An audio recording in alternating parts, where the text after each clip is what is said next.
Welcome to the Next Economy MBA free introduction, introducing the facilitators and a question and answer about the Next Economy MBA program. First, want to introduce Lift Economy. Lift Economy is a worker-owned cooperative consulting organization. Our mission is, our mission is to transform the very nature of the global economy to work for the benefit of all life. Small thing like that. Obviously it's larger than ourselves and it's a multi-generational endeavor. But we pick away at it the best way we know how. And I want to share a little bit about what we do about that and why. And then Sean will introduce kind of the MBA program. And then we have a lot of questions queued up from you all. Happy to answer all of those. As well as what's alive, what comes up for you, in the moment. So we'll have a lot of interaction time. And in the meantime, if you want to post in the chat your name and where your watershed or the region or the where you're zooming in from, that's what we love it to see where people are coming from today, this morning, or afternoon or evening, depending on where you're at. So, gosh, we got a lot of problems in the world. There's, a tragedy where there's at least 800 million people in the world today, yesterday and tomorrow, who are malnourished and hungry. It's almost 900 million people who don't have adequate water for basic sanitation, basic needs. And so we kind of come to the conclusion that the business as usual economy isn't working. It's certainly not working for everybody. The gross inequities in terms of wealth. This is actually a dated slide from Oxfam. So it's actually worse now. The obscenity of it is actually hard to hold. We have a biodiversity crisis, a climate crisis that is quickly eroding the planetary boundaries, the capacity for humans to survive in all life. And I know that gets my blood pressure going, and maybe for some of you, like, that sounds hyperbolic, but I'm probably guessing for most of you, you're like, that is consistent with your analysis and observation. It's pretty self-evident that we have an extraordinary problem. And a lot of those problems, including the climate crisis, so forth, are kind of reach back to the business as usual economy, the patterns of exploitation of people and planet that are propagated through the business as usual economy. And it's at a point now where when we use words like existential, it's not meant to be a hyperbole. It's more actually accurate, at least in the lifetimes of our children and grandchildren and beyond. So one framework for, like, obviously there's something really problematic about the business as usual economy, and it's something that we talk about deeply in the Next Economy MBA.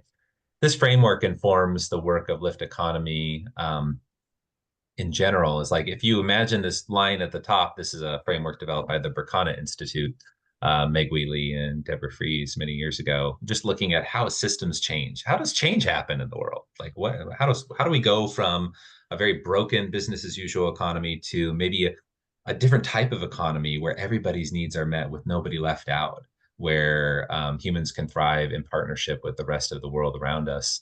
And the model that they have here is that when systems change, so this is the existing system with its momentum, it's kind of an awkward process, because if you're born into all of the foundations and axioms and the structures of the business as usual economy, it's hard to imagine an alternative. It gets harder every generation. But as people wake up to all the harms that we just kind of covered in short, there's kind of an effort to reduce the harm or do less bad. And Deborah and Meg call this like hospice work. So hospice work is trying to change the system from within the system sometimes. And it's kind of incremental change, maybe wholly inadequate for the total transformation that's necessary, but needed reform at the same time. So this type of hospicing the system that needs to die. Simultaneously, at the same time, there's other work that's happening in response to the horrific nature of the existing system and its terrible outcomes, which Deborah and Meg call midwifery work. It's reinventing, or bringing in new structures and operational norms in terms of how we provision for the goods or services that we need to thrive as humans. And oftentimes these are more radical constructions. And so both things are happening at once. At Lift Economy, we kind of work at this intersection of deep hospice, reducing of harm within the existing economy, and how do we support the conditions to midwife in the new structures and norms of an economy that works for the benefit of all life.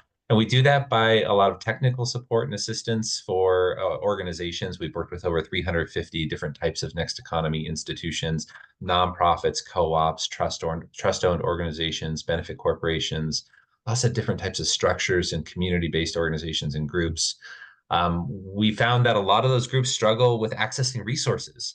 So we've dabbled in capital formation. For example, at Lift Economy, we started a fund to pilot an initiative to fund women-owned, person of color-owned cooperative enterprises working on social justice or climate endeavors, just to prove that there is capital or resources that could be non-extractive, that could be supportive for these types of organizations.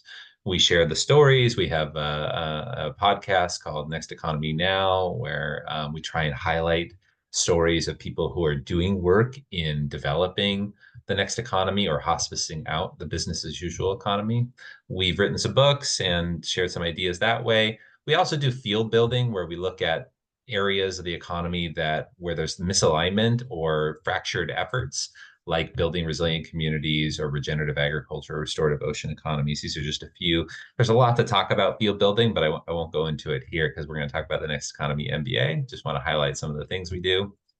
We also work on infrastructure at Lift Economy, big parts of the culture around the economy, things like our notions of retirement or what is the healthcare system or the education system are also things that need to transform and not just reform. And we also work in at Lift Economy on how we live as humans to live in ways that are compatible with an economy that works for the benefit of all life. And oftentimes that means changing our patterns of consumption or production or how we interact with our environment or the people around us. We also work on, we do a lot of things for a small little consultancy. We also work around how we communicate with each other in different settings. It turns out when you have efforts to share power and avoid kind of hierarchical kind of command and control structures, and you get into community organizations or co-ops or nonprofits that want to collaborate deeply, we don't have a lot of training in how to communicate with each other, even to communicate with ourselves. And so we offer some of that at Lift Economy. But our legacy project, the thing that we're most proud of at Lift Economy, the thing that we put the most of our energy into is something that Sean is going to share about. So Sean, if you want to take it from here, and you can ask me, I'll advance the slides if you want. Sure. Great. Okay. Thanks, Kevin, and welcome everybody. Sean Berry, he, him. I'm a worker owner at Lift Economy, zooming in from Lenape land, also known as the Mid-Hudson Valley of New York. And so as Kevin's sharing some of the things that we're up to at our consultancy at Lift Economy, it was apparent to us early on in our theory of change, if you see some of the areas that we're working to shift the economy, that just going one-to-one on consulting with organizations, even though it's needed and it's much of what we do, similar to the midwife and the hospice curve, is inadequate to transform the economy. So we've always been attempting to go one to many with our frameworks and materials. We were doing more in-person workshops back in the day, but as our consultancy, I don't know, probably when we got over 100 or so teams that we had worked with, we saw there was so much consistency in the patterns when we would go into an organization and see, what they need to work on, what challenges they're having. And so we developed our consulting methodology, and this Next Economy MBA is our consulting methodology put into a curriculum for public consumption and really deploying the solutions, hopefully, right, to benefit the movement in a shorter period of time. So you saw there's some of our alumni. We're approaching 700 alumni as we're filling up. This is our 14th cohort. We started in 2018 and basically do about 2 a year. And so and this presentation here will hopefully address some of the questions that we received from some of you. So how does the Next Economy MBA compare to a standard MBA? Well, a standard MBA is often management training for a traditional corporation or a financial institution. And then there's been green MBAs in the last 20 years, which maybe are a good thing, but they tend to train you to be in management for an ESG role or a corporate sustainability officer role, which ironically, oftentimes you would be skirting the regulations, or that would be your job. Is how do you get around the regulations rather than how do you really make the organization more beneficial to humanity. So if that's what's out there, then where is the institutional MBA program that covers regenerative finance, gift economy, self-managing organizations, multi-stakeholder cooperatives, nonviolent communication, non-extractive investing, racial justice, and so much more? It's not out there. And so that's how we came to offer this, again, on a one-to-many basis. So this is some of the basics of it. It is not a master's degree. We're not an accredited university. For those that have the reference point of academia, this would be more like maybe a 6 credit hour introductory course, something like that, like 2 semesters. It's a 9-month learning experience. We have about 60 to 75 participants per cohort. One of the things that we really like about this is we offer a lifetime membership. Once you sign up and you join any of the sessions, that's it. You're with us for life, or at least we're here for you for as long as we're offering the program. Anybody who's taken a previous session can just drop in on the future sessions. We actually just use the identical link. You can just come back in, same calendar, same Zoom link. And we get a lot of alumni coming back. Our current cohort 13, we had 23 alumni completely re-register to take the whole thing over again, which we love. So who is it for? This is one of the main questions we get is this program right for me? And we're not going to do a hard sales pitch to convince you, but we will highlight some of the folks that find value in the program. So definitely entrepreneurs, folks that have a project or an organization that they're running.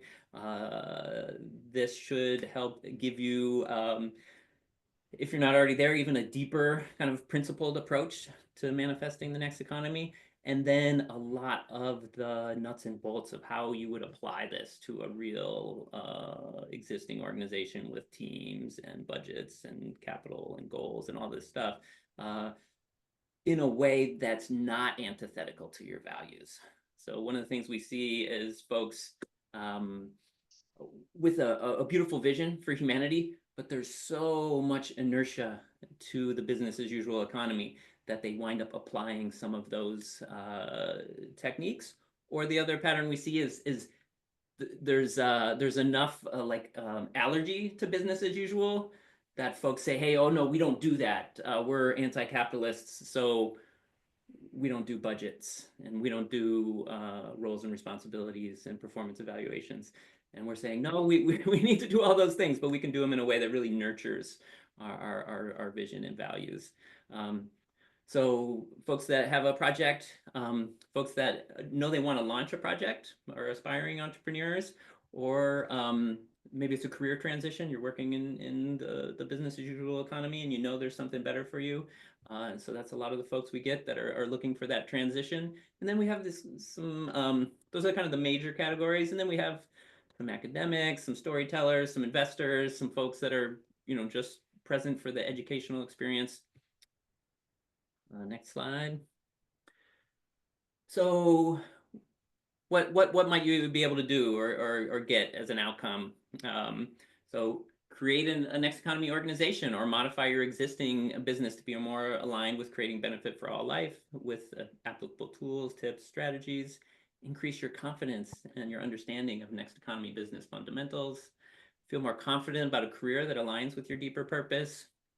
Join a supportive peer group that will hold each other accountable to achieving your goals and objectives. So it's definitely one of the main things that we get as facilitators out of this experience, but it's something we hear consistently from the community of participants, that they get so much from being present with the community of folks that are also on this journey. And so we really prioritize in the training breakouts, check-ins, office hours, other ways to get the community connected to each other. So the course, the basic breakdown of the course, we have the first, so that again, the 18 sessions in total. The first 6 sessions are a standalone introduction to the next economy. And so some folks can sign up and just take that, especially if you're not sure about the whole thing. That's a great way to get acquainted.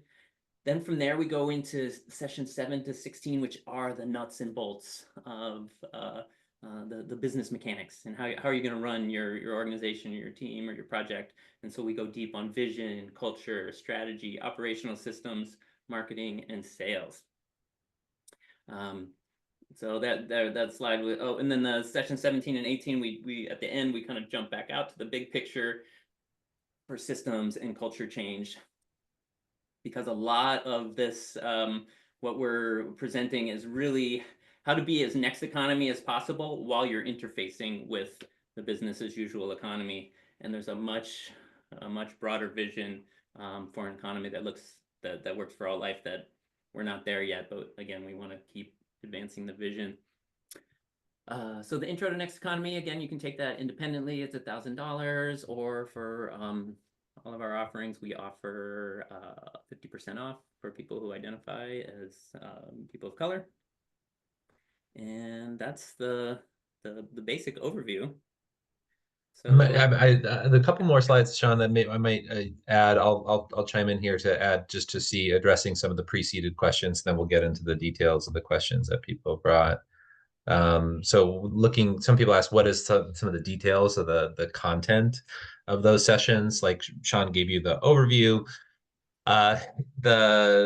and some of the topics. These are the titles of the various sessions. And one way to think about sessions 7 through 16 is they're based on either the critical success factors or the key failure points. So we've had the privilege of working with over 350 different next economy institutions of lots of different structural organizations.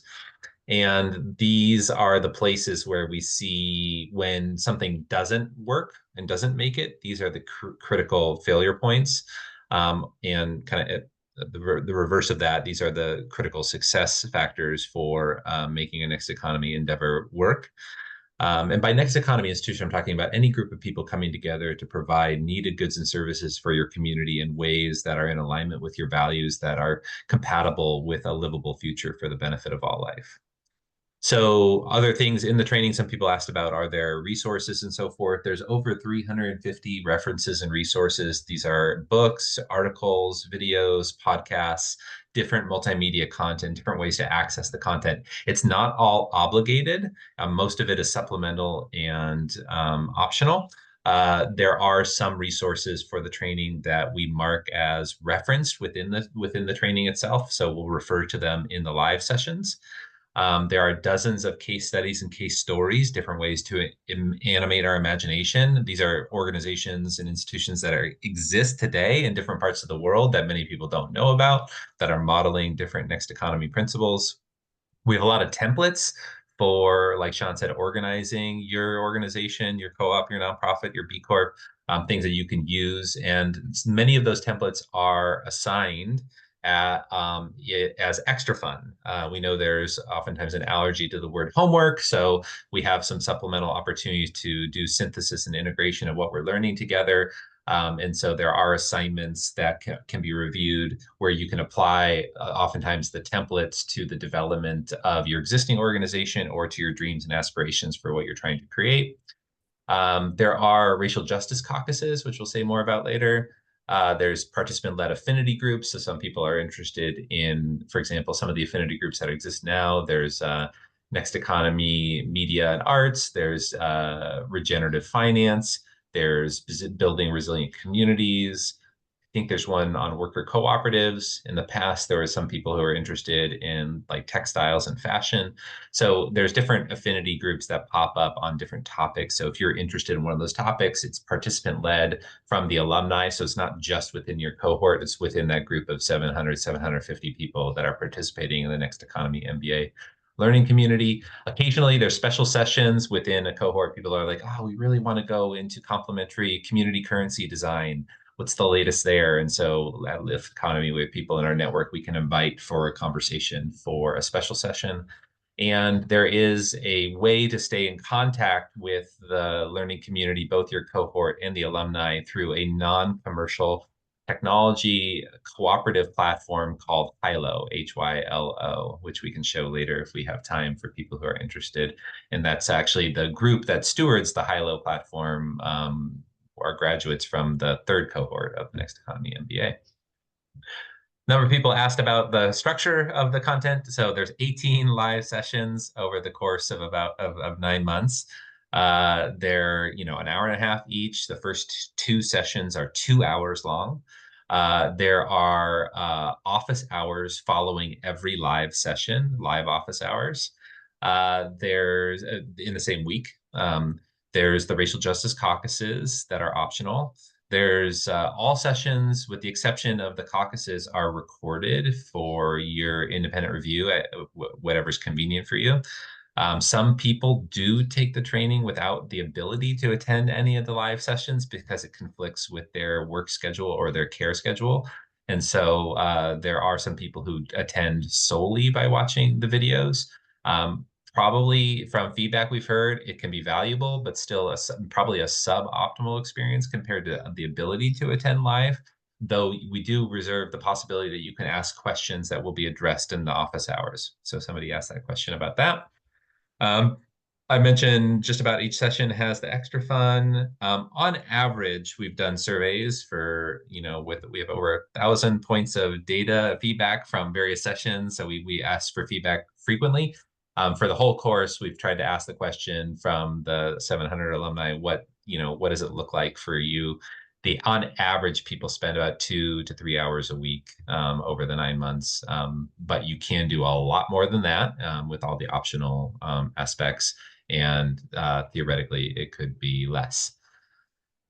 Logistics questions people ask these. So the next cohort starts in the spring of 2025, March 25th. Early bird registration is open until February 3rd, 2025. The base tuition is $4,500 for the 9-month learning journey and the lifetime membership. It's a 50% discount for those who self-identify as person of color. No one has ever been turned away due to a lack of financial capacity to participate. So if you find that none of the tuition options or the payment plans that are on the website are workable for you, please do reach out to Sean or myself or one of the Lyft team members, and we'll be in contact with you. We also do offer 100% tuition back guaranteed if you're not satisfied. Once or twice we've actually given that refund at least partway through the course where somebody dropped out and they're like, it's not meeting their needs. And that's our commitment to create value for those who want to be in relationship. We value our relationship with you more than we do any transaction. There is a certificate of completion that is offered if you meet the criteria, which is completing a number of the extra funds and feedback. There's some specifics to that we can post. And here's some of the links that we'll make sure that you have if you do want to register or learn more. And with that, I'm going to ask Sean if you could get us into the flow of hearing from an alum and addressing questions. Yeah, so thanks, Kevin. So we have one of our alumni, Daphne McNawa here. Hi, Daphne. Thanks for joining. And we'd love to, hi. We'd love to have you share some of your experience of being in the program. And then also, if folks are interested, we can have you ask questions directly to Daphne. Okay, great. Hi, Robetti. My name is Daphne McNowa, and just hearing everything that Kevin and Sean are saying, it was some of the stuff that I was actually, thinking I was going to talk about, but I think that just the flexibility of the program and just all the resources, I can't stress how, like, I can't emphasize how helpful all of that was or is. So I was in cohort 12, or I should say I'm in cohort 12. So even though it technically ended a couple weeks ago, we're all still in the family.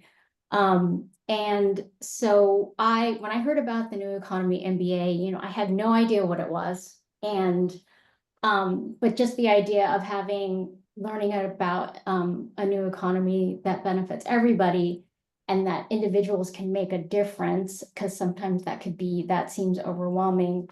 I just knew that it was the change that I was seeking.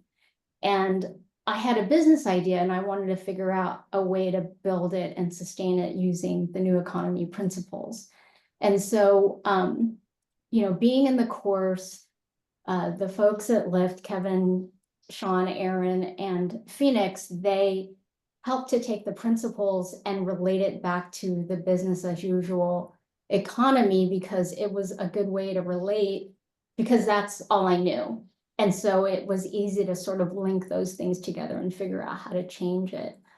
And they took it from sort of like the big picture to day-to-day operations, which I'm just like more of a practical person, like how do we do this? And so that was really, really helpful.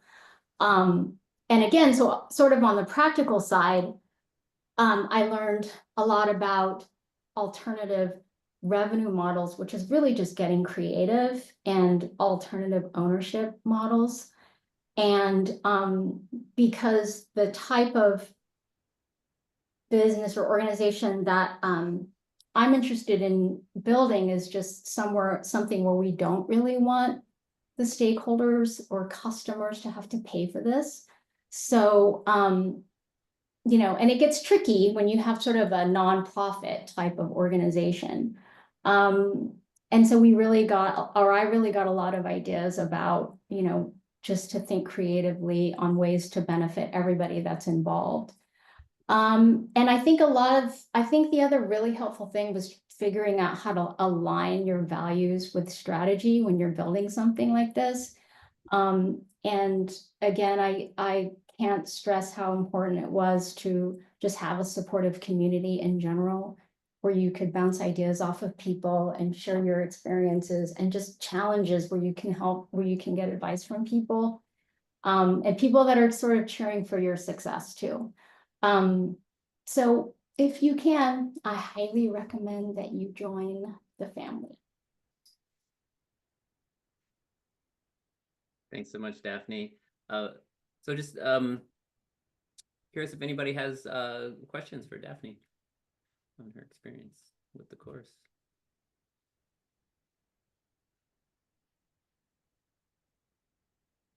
So you can unmute yourself or raise your hand or put it in the chat.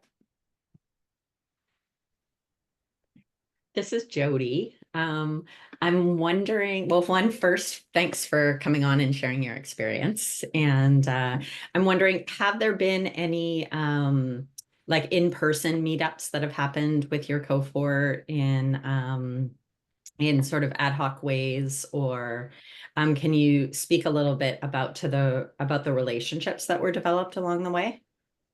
Yeah, actually, Lyft Economy held a meetup in San Francisco where I'm at, and it wasn't just, it was for all the cohorts, and I think other sort of partners and people that the Lyft folks have been working with.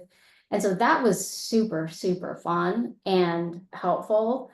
And I actually saw a person in real life that we had had a bunch of breakouts, and we had been chatting, and we'd made these notes to ourselves saying, hey, we want to reach out to each other. And then we actually saw this person, or actually we met each other at this event. And The other thing is we want to do another meetup, probably sometime in the spring here in the Bay Area, because it's so important to meet in real life. And I think online wise, the affinity groups that Shauna and Kevin were talking about are super, super helpful, because you can kind of focus in on what you're interested in, and people kind of share what they're working on, which is really important, because then you get ideas yourself. Thanks so much. Yeah.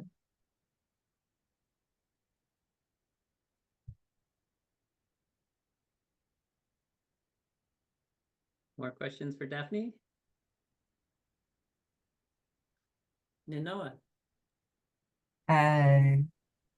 Oops, I'll turn that down. Yeah, so good to hear about your experience. And I'm also somebody who is kind of interested in starting a business and wants to do it in alignment with like next economy principles. And so I was wondering if you could share a little bit more about the experience of doing that in this context and what that support looked like. Yeah, sure. So what I'm starting is we're starting a local newsroom that centers media neglected communities, and we're shifting the editorial control over to them, because the assumption that reporters and editors know what's best, I think we all know doesn't work, is a failure, and causes all the systemic inequities in the media world. And so it opened my eyes to knowing we don't just have to rely on philanthropy, or investors that are expecting a high rate of return, because we know how unreliable that can be.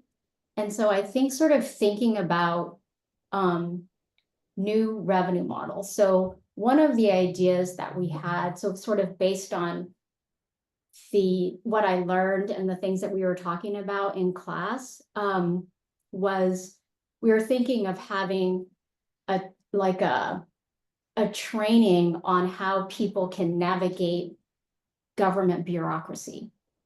And so like from things like there's sewage coming out of, one of the, out of a drain, and knowing who to call, all the way to, eviction, let's say, eviction defense support, something like that. So, so we would be able to have people, there are folks that can pay for some kind of trainings and workshops like this, and there are folks that can't.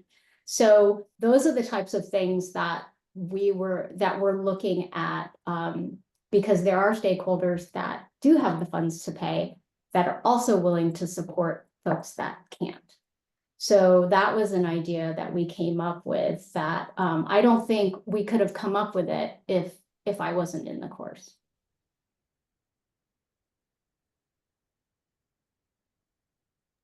Well, thanks for sharing that. And was there like one-on-one mentoring support or anything? I think the office hours for me was almost like one-on-one support, because you could ask specific questions. But I think Sean or Kevin can speak to that more. I didn't need it. Just real quickly, we meet with participants all the time, but it's not like a formal part of the program. But anybody that says, hey, oh, can I ask you more questions about this or that, we always meet with them. Thanks. Let's see, is it Taya? And let me know if I got the pronunciation right. Yeah, Taya, thank you. Just wondering, like, sort of building on that, how much having a project idea or a company idea is part of how someone would get success, or feel successful in this. Like I'm an executive coach, and I'm interested in this space to help other people who are doing the work. So I'm just wondering, is this the right place for somebody like me who's not a business builder per se? Just curious about I don't know, Daphne, did you know other people in the program who were not building a business, and how was the experience for them? I think there were some people, I think there were some people that I think it's more like not traditional. So there are folks that I met that were creating, like we're trying to create spaces where folks could play music, let's say, and then also, have a meal. And so, how to fund that, how to sustain something like that, where, it's building community, having people learn about their culture kind of thing. So like just in the arts, let's say, I think there were people that maybe it's not a traditional business that they were trying to build, but it was sort of looking to use the principles on how to make that effort successful. But it's still, most people were bringing an effort, versus like someone who's just wanting to learn about, the concepts of the new economy. Oh, yeah. I think Mhm. everybody was looking for a way to apply that to whatever project that they were working on. Yeah, appreciate that. Thank you. I'll just jump in and build on that. Also, Taya, just that there's a lot of folks that they're maybe in a career transition place, or maybe at some point they'll do something. So it's not a requirement to have a specific project, and there's a decent group of folks that join the training that are in that category. And I also would say for you as an executive coach, there is a business model there, right? There has to be, and so everything that we're talking about can be applied, even if it's just your own sole proprietorship, it can be applied directly to that. Right. Yeah. Fair enough. Thank you. Yeah. Appreciate that. Yeah. Absolutely. See, any last questions for Daphne?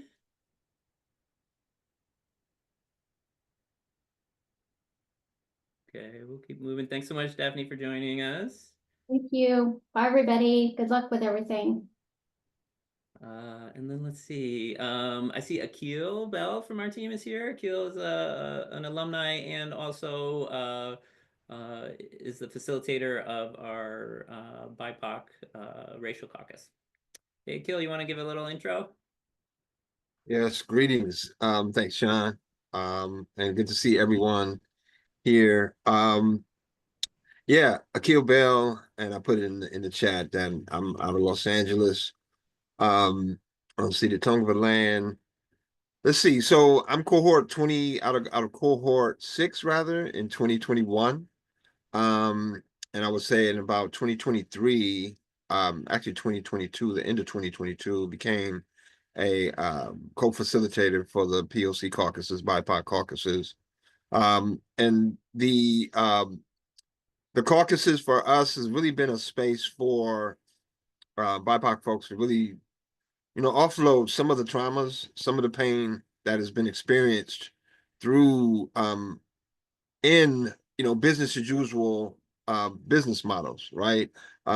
The challenges they've experienced working within the business as usual frameworks throughout the different industries, right? And so this has been a space where folks can, of course, be engaged in a light manner to really kind of talk about the things that folks are joyful about, enjoy things that folks are enjoying or engaged in seasonally, but then also to talk about how they're interfacing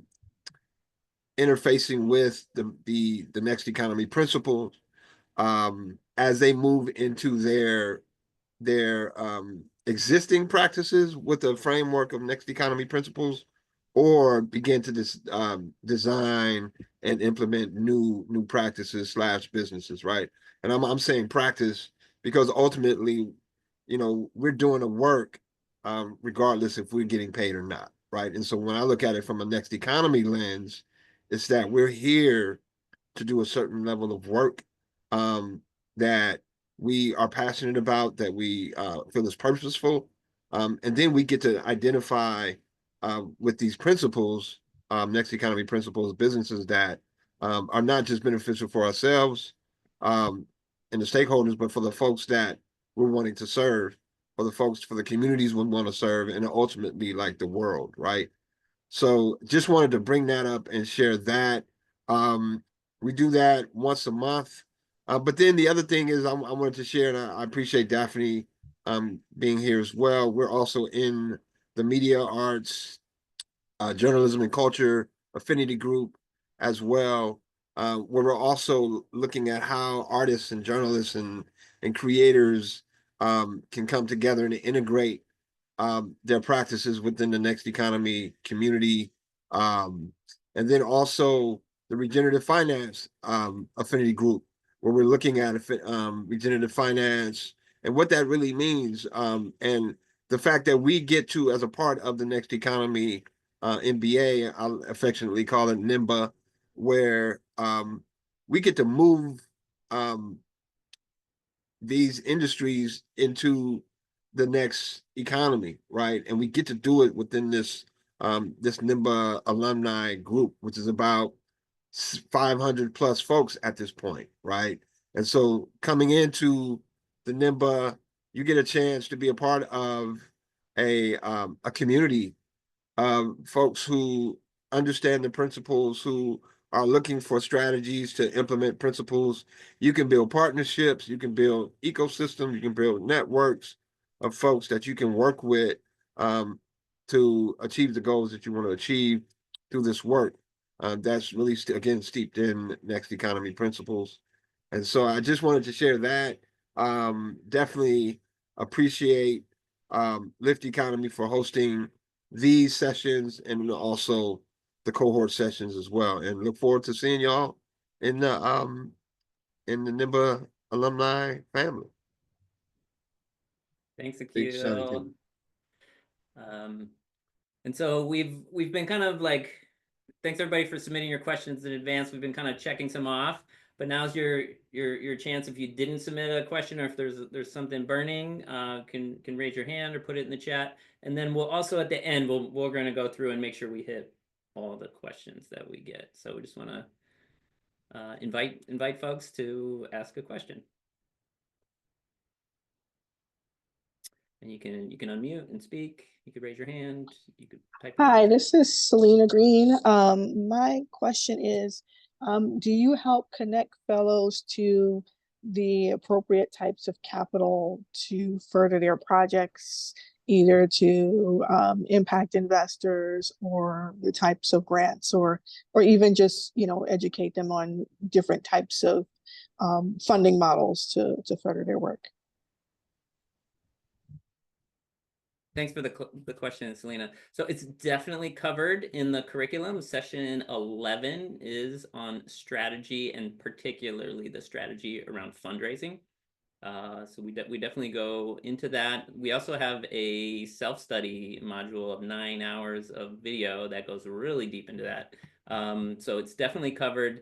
Let's see. We don't, as a if you're in the course, we connect you to investors. It's not, explicitly covered like that, but we definitely cover the strategy and how you could go about doing it. And then, like Daphne was saying about office hours, anybody that has a question about anything at any time can bring that to office hours. So if somebody said, "Hey, I'm raising funds for my project, how can I get the money?"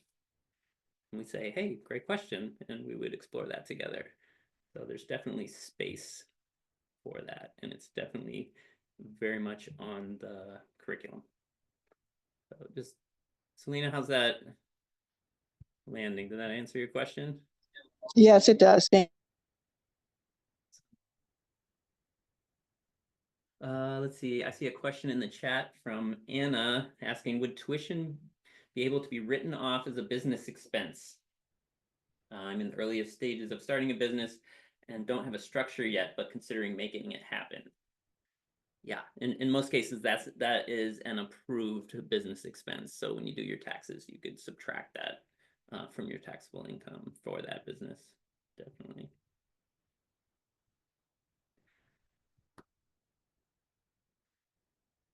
More questions? If we hit a lull, we'll go to some of the preceded ones, but again, we want to make space for folks that are here and present with us.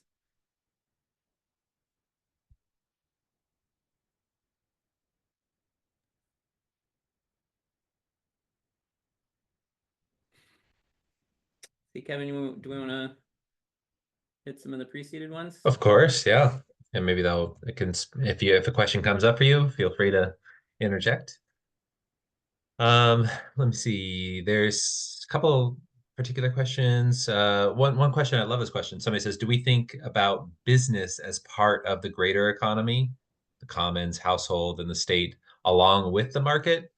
And yeah, I'm in the Next Economy MBA community, we take what's sometimes called a first principles approach to the economy. We think it's really important to think about the economy not just as business, the market, finance, derivatives, contracts, jobs, the things that are oftentimes conflated or associated with the word economy. We think of economy at its most basic sense, the collective set of strategies that humans use to meet our needs: food, water, shelter, loving relationships, community, the things that we need to thrive as humans. And there's lots of different strategies that we do to meet those needs. And that many of those strategies do involve the commons, gifts to each other, informal economic interactions that have nothing to do with businesses, organizations, jobs, supply, demand, contracts, the things that are often in the economy. So we try and take the largest frame for what is the economy in order to solve the idea of how can we reliably provide for all humans' needs in ways that are of benefit to all life simultaneously, so in partnership with life. And so you'll see parts of the training talk about gift and barter, informal exchange. You'll see parts of the training talking about designing our lives, maybe even, in some cases, having more of a producer culture rather than a consumer culture. So growing our own. You'll see it in the principles where we talk about open source and embedding education into the goods and services and transparency. So you'll see it in a lot of different ways kind of show up. Oh, and the state was mentioned. We also do think about a nested kind of society where there's systems of governance, systems of education, systems of media, related to and part of the economy. I know it sounds like a lot. Hope that wasn't too abstract, but whoever posed that question, I'm grateful that you did.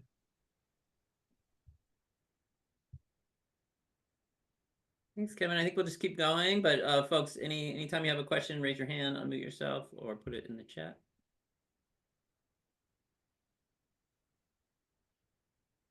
Maybe I'll grab this next one right below there as a specific one on the content. Somebody says, in what ways does the curriculum cover land and real estate topics? Real estate in quotes. Another great question.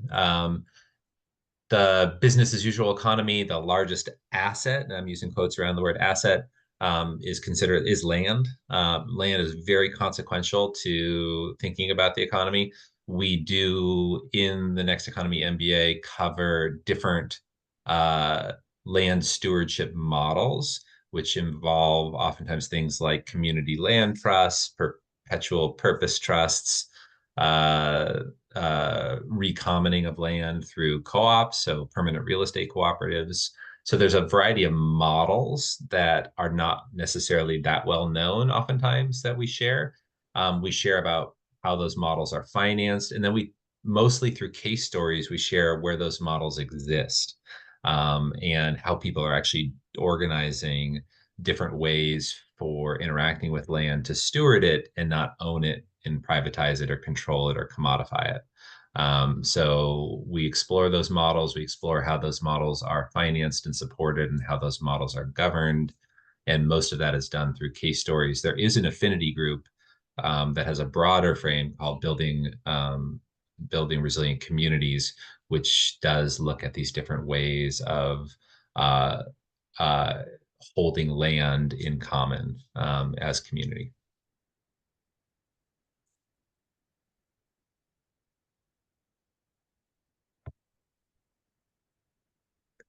I see in the chat.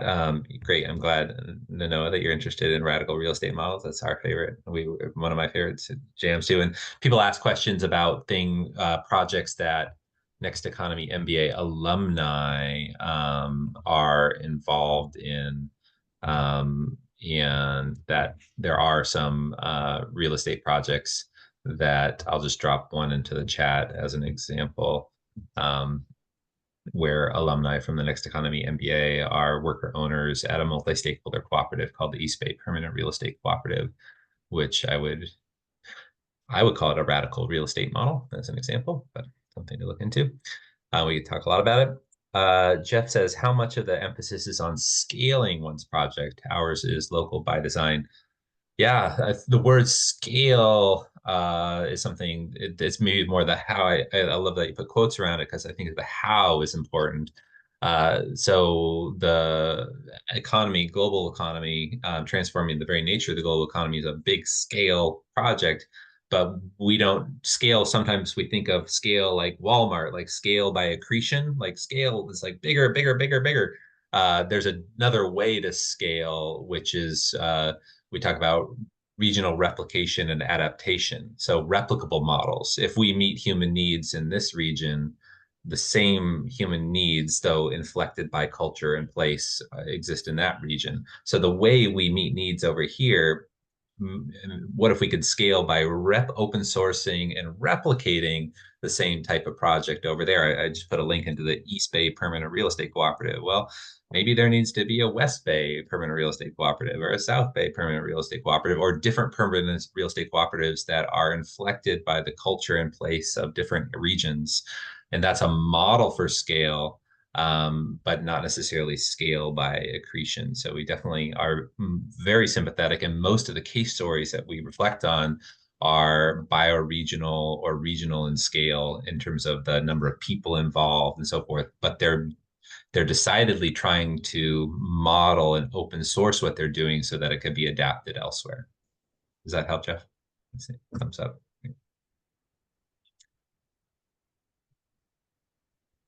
Sean, you want to pick another Yeah, one? let's just keep going.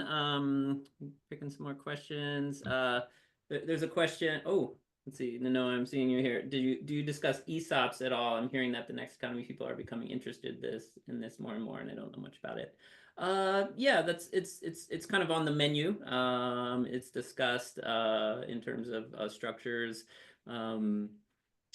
Yeah, for folks who don't know, we definitely try to share out acronyms and jargon. ESOP, Employee Stock Ownership Plan, is basically a benefit package where companies can offer ownership to employees as a benefit. It tends to be more of a retirement benefit, because you don't redeem it until you exit the company and you sell it back. But there is benefit for the company being employee owned. You're incentivized to make sure that when you exit the company that stock is redeemable and of good value. And so yeah, it's definitely addressed. We don't see it as, the end all be all to things, but as one form of employee or community ownership, it's an important one. So yeah, keep the questions coming, and in the meantime, we're gonna be going through the questions that we have. So here's a question: do you create a business plan by the end, or is there some sort of capstone project that students complete? So again, it's a self-directed learning journey. You don't have to do anything if you don't want to. We would love it if you do as much as you want and really engage. We do offer a certificate of completion. If you want to earn the certificate of completion, we require that you attend all the sessions and give us feedback on it, and that's how we know. And then do half of the extra funds, and that'll get you a certificate. But in terms of a business plan per se, we don't even really recommend that concept. It's maybe a little bit outdated, this idea of like put a ton of energy into planning something and then doing it. What we're using is more of an adaptive iterative design framework. But if you did, for each one of the sessions, if you did do the extra fun and really apply it to your project or organization as a sum total, it would be analogous to a business plan, even though we don't really stress that. What we do stress is like, can you get really good at solving the problems your team or project's facing in like a strategic priority order? that being like the critical success factor of evolving the organization, rather than having a complete business plan, which might not be required at a given moment. Although there are moments where you do need to have that. Let's see. This one would cover it all. Are there any? What are the test formats and tangible assignments to look for? So no tests. And the assignments, again, the extra fund. A lot of it is like when, for example, when we do vision, a critical success factor is vision alignment.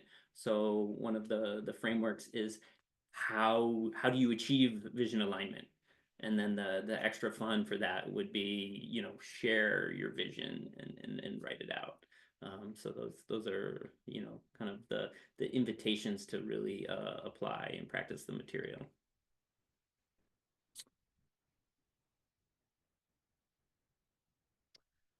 Okay, let's see. I'll just keep going. Kevin, stop me if you need to. What is the post-completion ecosystem like in supporting further application of the material? So you've heard from Daphne and Akil. There's the affinity groups. You're welcome just to be connected to those, as many of those. Definitely folks hang on for the racial caucuses. So we have, you know, alumni from many cohorts attending those to benefit from that community. I mentioned before the lifetime membership, so you can fully re-enroll in an upcoming cohort. You can just drop into any session. So sometimes folks, like for example, people asked about the fundraising. Sometimes folks, they wouldn't be fundraising when they went through the course, but now they're fundraising, and then they'll drop in on the fundraising session and office hours to really be present for that material. So that's very welcome as well. And it's really up to how you want to be engaged. The high-low platform, private social platform, there's a MBA community group that's just for the alumni, and so a lot of folks stay connected that way as well. Okay, let's see. I see one here. I'm a documentary filmmaker, somebody says, and interested in innovating the ways films are financed and produced and distributed. Does this also cover cooperatives? And so awesome project. I love that. Cooperatives in the various types of cooperatives, consumer cooperatives, producer cooperatives, worker-owned cooperatives, multi-stakeholder cooperatives, and the nuanced details both and how they're governed and financed. That's definitely core to the curriculum and the types of things that unfortunately are not in any institutional MBA program as far as we know. So, and I see the time. So I know folks, if folks have to leave, go ahead. We will share out the recording, but we will stay until we answer all the questions. Akil, did you have something? Yeah, it was really toward the ecosystem piece, right? Much of, again, the benefit of like being a part of this network, you have access to all the materials as long as you're around in perpetuity. That's when it's used for good, right? But also we have the podcast, Next Economy MBA podcast, and a lot of the alumni have been a part of that, right? And so have done discussions with the Lift Economy team about their businesses. So then their work gets out to the ecosystem. But then, like was talked about before, there are different events that happen throughout the year, and people get together individually or regionally as well, and not under the auspices of like Lift Economy, but may get together based on the relationships that have been built and the interests that have emerged as a result of participating in some of the affinity groups and some of the caucuses as well. One experience, I was in I was in Alabama in 2023, and Sean was down there the same time, and we got together for one of the days, my last day and his first day there, which built a kind of a closer relationship as well. And then I know I've been able to connect with the not Next Economy, but the co-op and land trust communities that's within Los Angeles, because now I have a framework of cooperatives. I have a framework of Next Economy businesses, of land trust, of democratic leadership, and I get to see like in real time it happening in LA. And so we can now build the relationships and expand the ecosystem, or extend the ecosystem with folks that are also trying to do this work in real time. Leimert Park, there's a cooperative bike shop that was around before I learned about Next Economy, the NIMBA program, and now we can talk about it in a more regenerative way. So it's you what you put into this is what you're going to get out, right? And what you imagine in your mind, and then also in relationship with other folks, will also produce the things that you wouldn't have imagined as well. So I just wanted to share that. So thank you. And then high low too. You can reach out to people via high low and stay connected that way. Thanks, Akil. Thanks, friends. I understand folks have to go, but we'll keep going. Probably another 5-10 minutes, maybe, Kevin, to get through these. All right. So how might it fit into my professional vision? How practical will it be? How to apply and get client partners to adopt? These are great questions. So when we address, actually, before we go into organizational vision, we do personal life design. So that would kind of ground you in, like, you know, what are you trying to do with your life, and then from there, how does that fit into a professional vision or career, and then maybe an organization or a role. So it's kind of nested in there. And how to get client and partners to adopt. You know, we don't go too much into you know, like persuasion, but just basic relationship building, right? Which, like I saw somebody in the chat asking about communication tools and stuff. So really, how do you listen to people and be really responsive and ensure that you actually understood them? Those are some tools we cover that would apply to that. How might a non-entrepreneur, non-business owner consider the Next Economy MBA? Let's see. Again, we do have folks in that category, but they would often be maybe considering a career transition or maybe a future project, or at least interested in the concept.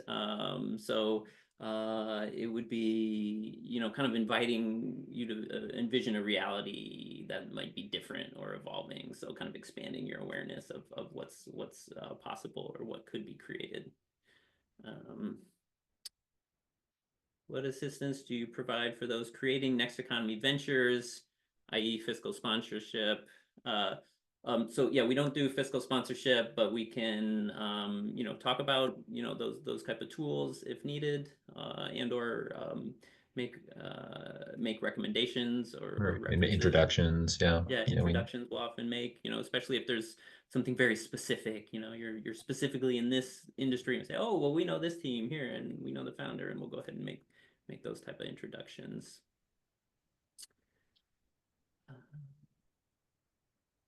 Let's see. There's a question of what businesses have been started by the alumni, and what are some of the graduates up to. So it's really there's kind of a lot. I put in there's a link to alumni, so you can kind of see some of the profiles. But I mean, we've even mentioned like the East Bay Permanent Real Estate Cooperative. We have alumni and community members there. Let's see, the Black Farmer Fund.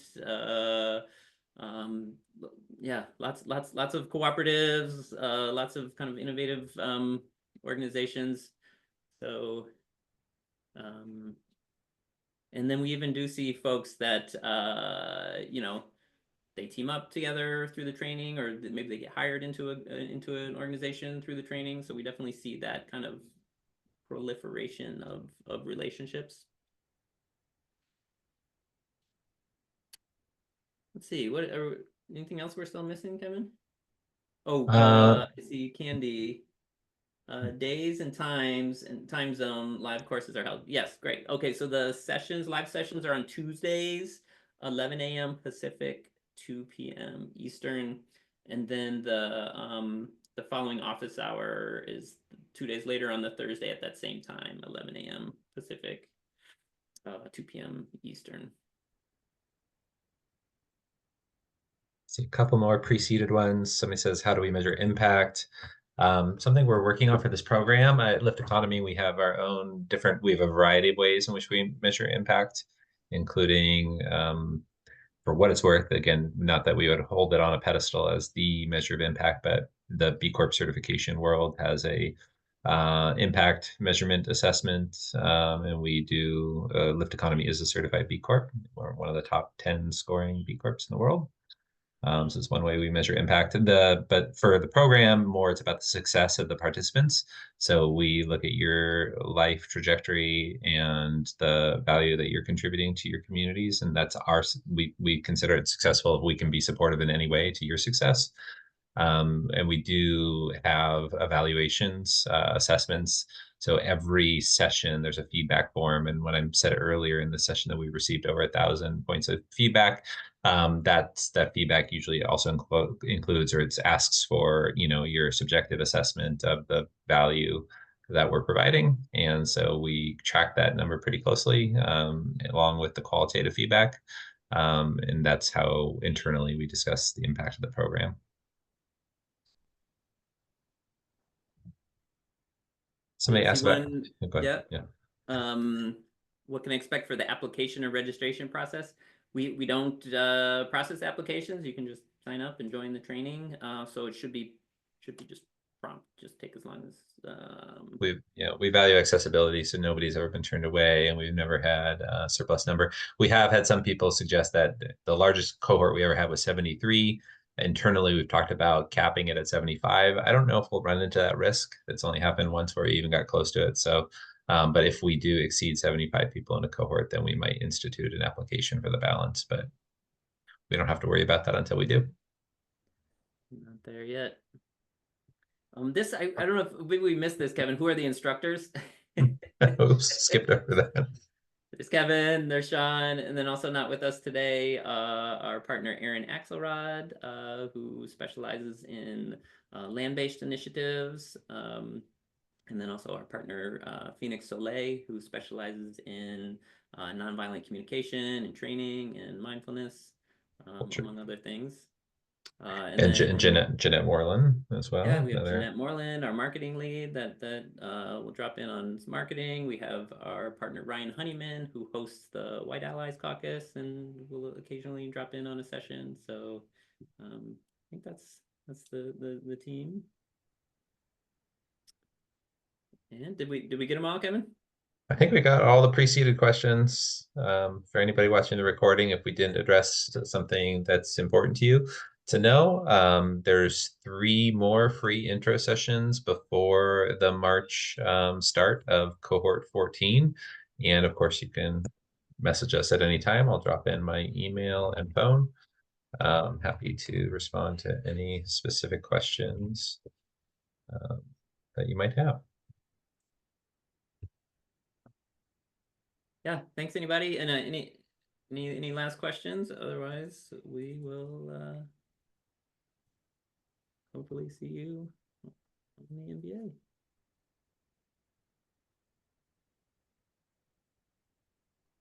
Thank you all. Thanks, Akil. Good to see you. Thanks, Akil. Thanks, friends. Have a beautiful day.